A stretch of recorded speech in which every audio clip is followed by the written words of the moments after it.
তখন এই গল্পটা শুনেছ? শুনেছিস? হ্যাঁ, শোনা নাই? বাবার সমস্ত বুক টুক দেখে উনি বললেন যে রোজ একটা করে স্ট্রেপ্টোপেনিসিলিন ইঞ্জেকশন অন্তত 7 দিন নিতে হবে। তাহলে এমন কোনো অ্যান্টিবায়োটিক নাই যাতে সেই ইঞ্জেকশন দিলে ঠাকুর সুস্থ হয়ে উঠবেন। এই স্ট্রেপ্টোপেনিসিলিন ইঞ্জেকশন নিতেই হবে। আর স্ট্রেপ্টোমাইসিন আর পেনিসিলিন কম্বিনেশন কোনো ওরাল ট্যাবলেট হয় না, ইঞ্জেকশনই হয়। তা স্ট্রেপ্টোপেনিসিলিন ইঞ্জেকশন নিতেই হবে, তাহলে আর কোনো উপায় নেই, ঠাকুরকে বাঁচানো যাবে না, আরও বাড়তে থাকবে।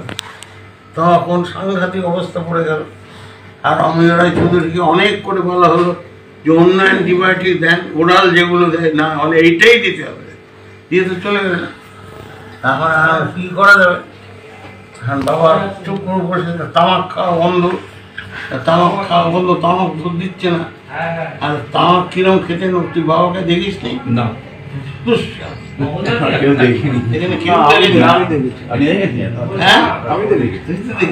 কিরম তামাক তামাক বন্ধ করে দিয়েছে। তখন আর কি করে, তখন এরকম করে বুড়ো আঙুল দিয়ে তামাক খাচ্ছে না, মানে কি কষ্ট হয়। আর ইঞ্জেকশন কিছুতেই আমি ইঞ্জেকশন নেবো না, যা হবে।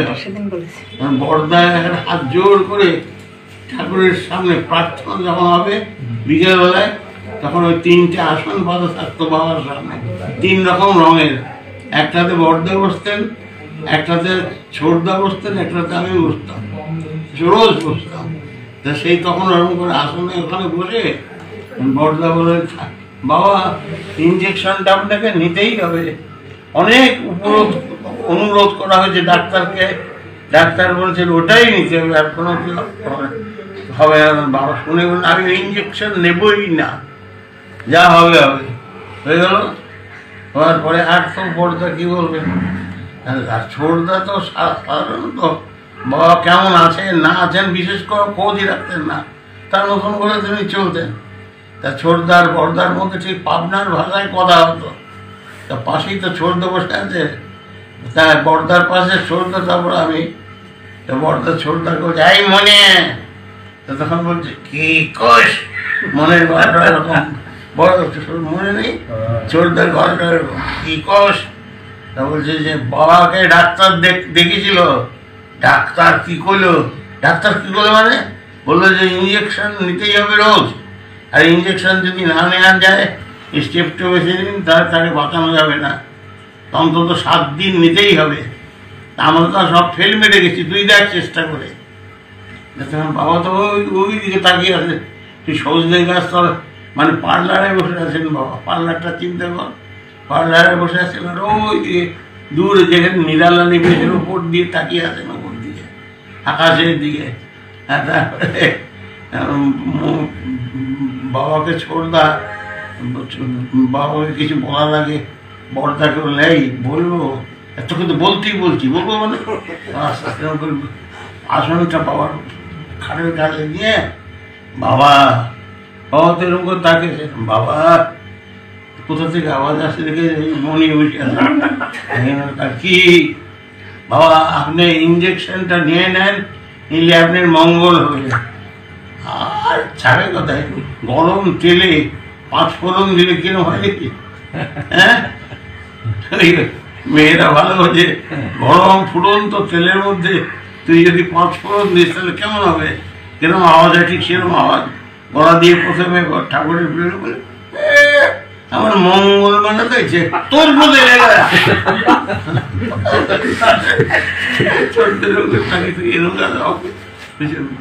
দাদা আমার শরীরটা খারাপ লাগছে, বাড়ি আমি তো নষ্ট কিছুই না তাদের কাছে। আমারই মতন বয়সের ছেলে পেলে বড়দা আর মেজদার তো আছে, আমি তো সন্তান যদিও ভাই, আমি কি করতে করতে তারপরে চলে গেল। প্রার্থনা হবে, প্রার্থনা হওয়ার পরে আর তো সুযোগ পাওয়া যাবে না। তখন বাবা আমি তখন বললাম যা তাকে বলে, বাবাকে প্রণাম করে বললাম, বাবা আমি এমন কথা বলবো যাতে তুমিও খণ্ডন না করতে পারো। কি কথা বলবো, আমার সেটা চিরকাল মনে থাকে। বললাম বাবা তোমার দয়ায় তো বেঁচে আছি, তোমার দয়ায় আমার যা কিছু সব তোমারই দয়া, আর তো কিছু নেই।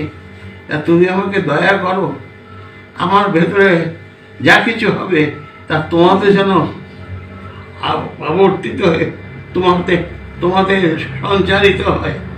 আর তোমার জন্য আমি রোজ একটা করে ইঞ্জেকশন নেব, স্টেপটোপেনিসিলিন। আর তুমি আমাকে আশীর্বাদ করো যাতে তার এফেক্ট তোমার হয়।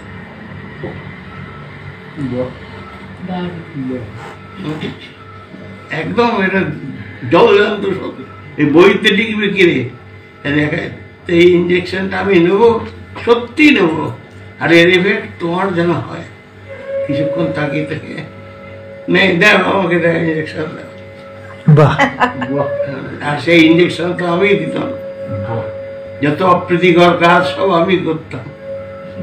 শেষ ইঞ্জেকশনটাও আমি দিয়েছিলাম, তখন কেউ ছিল না। কোটি কোটি লোক যার অনুগমন করে, কোটি কোটি, মানে কোটি কোটি মানে ফিলোসফিক কোটি না, 1 2 3 4 করে গুনলে 1 কোটি পাস করে যাবে। এমন কোনো জায়গা নেই পৃথিবীর যেখানে ঠাকুরের অনুগামী নেই, এরকম কেউ নেই, কোনো জায়গা নেই। আমি নিজে যতটুকু ইউরোপ ঘুরেছি, আমেরিকা ঘুরেছি, সব জায়গায় আছে। তা কথা হচ্ছে যে সেখানে তিনি যখন চলে গেলেন তখন একজন ডাক্তারও ছিল না রে। তখন এই শর্মাটাই ছিল। একে তো আমার বাবা চলে যাচ্ছেন, আমি তখন ডাক্তারি পাস করে MS করে আমি বড় ডাক্তারই ছিলাম,